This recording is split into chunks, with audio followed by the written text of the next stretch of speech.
medalya sa judo ang iniuwi sa bansa ni Chito Sitang Conchon mula sa 33rd Southeast Asian Games. Hindi sa judo nagsimula si Chino, pero ito ang itinuturing niyang peace o kapayapaan sa kanyang buhay. Balikan natin ang ilang bahagi ng panayam ng PTV Sports kay Chino.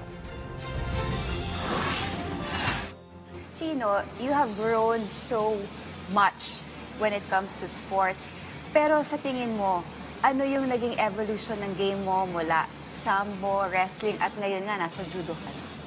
Kasi since I was doing this martial arts thing for a long time, siguro since I was 8 years old, and tinuro naman nung father ko sa akin yung adaptability, and lahat naman ng sport na napasukan ko from sambo, yun yung feeling ko na nag-peak yung performance ko, na nagbunga lahat nung tinuro niya na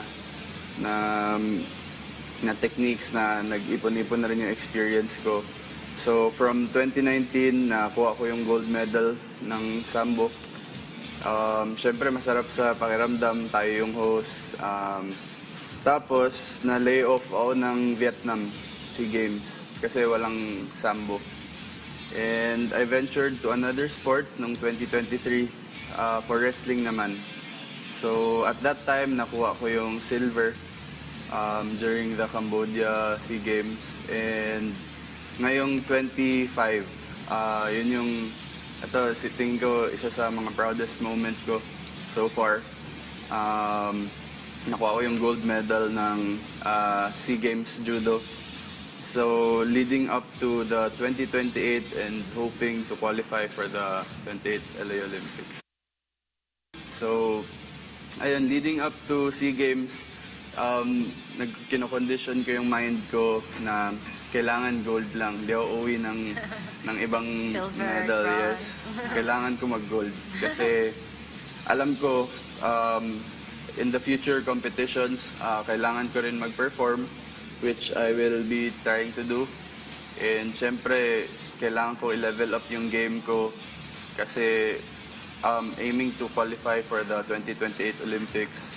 So, yun yung naging inspiration ko and motivation. So, yung Vietnam trip namin, gusto ko lang parang makickstart yung taon ko for training. At saka, syempre, I want to be training with the best. And Vietnam is one of the best countries for judo in Southeast Asia.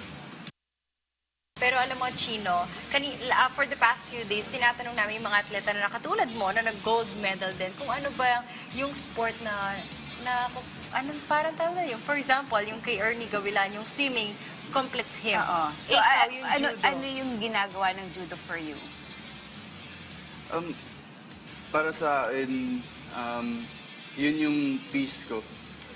So every time may problem ako or bothered ako, pero every time naman pag pumapasok ako, kahit may iniisip ako, lahat yun nawawala. While playing judo. Yes. So parang yun yung escape ko from reality. So which is a good thing for me.